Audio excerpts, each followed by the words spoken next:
Hi, this is Rick and welcome to the 18th Word 2007 tutorial, and today's topic is going to be working with forms in Word, and I'm going to show you how to make a Word fillable form. So what I've done here is I've just created a basic table for an outline here, and you do not need to use a table. It's completely optional, but I just made it for the demonstration here. So what I've done here is again put name, address, city, and other pertinent information. Let's just assume this is like a basic, I don't know, a sports sign up form. So in order to create a form here that people can fill in their information and fill it in the area that you want them to fill it in, is what you do is you go under the developer tab, and I'm going to work with the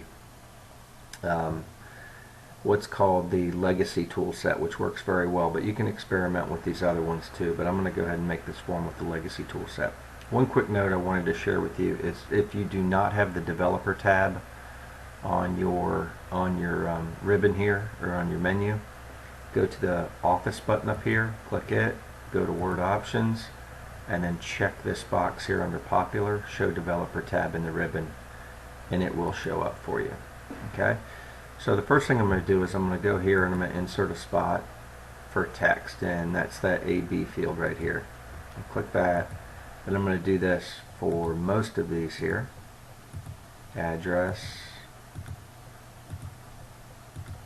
city, go down to state, and now birth date, I'm going to go ahead and do that. And I'm going to go ahead and put a slash there. Then I'm going to go ahead and add another one. And I'll do a slash, then I'll add another one. Okay, skill level, what I'm going to do here is create checkboxes.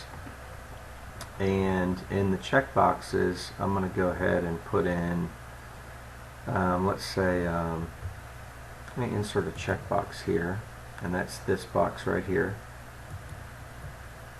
And I'm going to go ahead and put in skill levels, beginner, space in, then I'm going to add another checkbox. And I'm going to do intermediate. And I'm going to do another checkbox and I'll do advanced.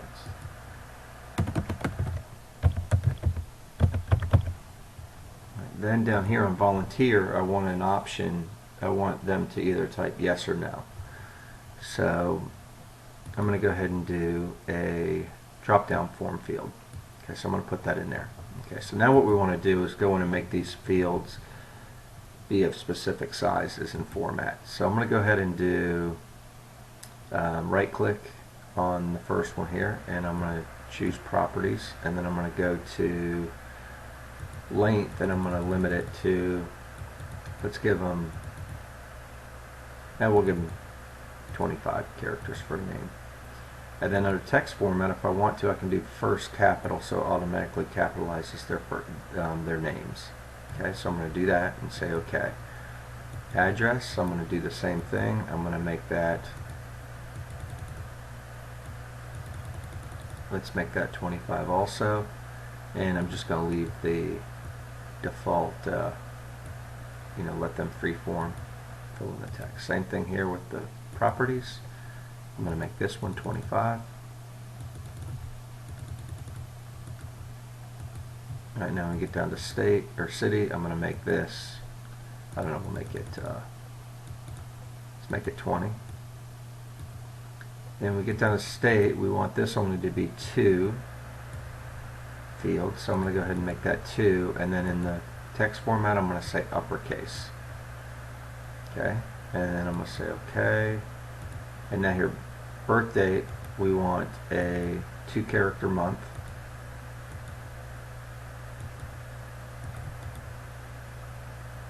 We want a 2-character day and a 4-character year.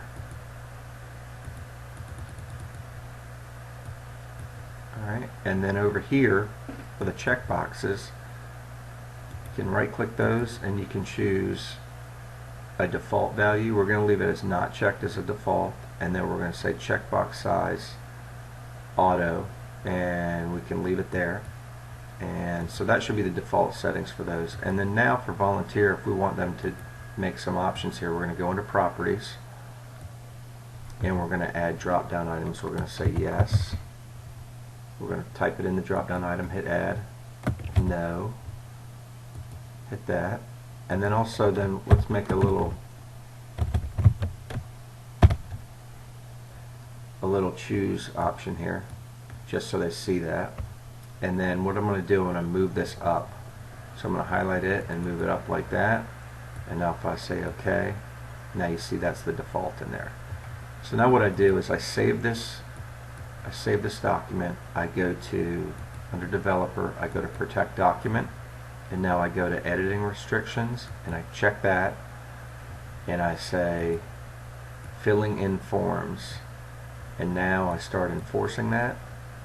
And I can type a password to lock it down if I want to. I'm not in this case, but you would in your example if you're actually emailing this to people or putting it on a site for them to download.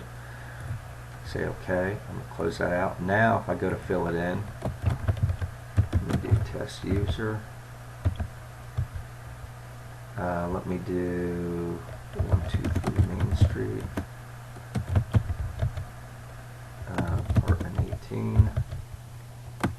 Orlando, Florida. And you notice what happened there. I made that all uppercase and I typed it in lowercase, and as I moved on to the next field it changed it to uppercase. Same thing here. I did that on the name. I had the uppercase first letter of that chosen and it changed the T to uppercase T. Birth date, let's just say 01 oh, sorry, 01 1980, let's say. And then you can check the box for intermediate, and then you get on here and now you've got a pull down when you click on that and you can say yes, volunteer. Okay, that's what I wanted to share with you today. Thanks for joining. Hopefully this helps, and please subscribe. Take care.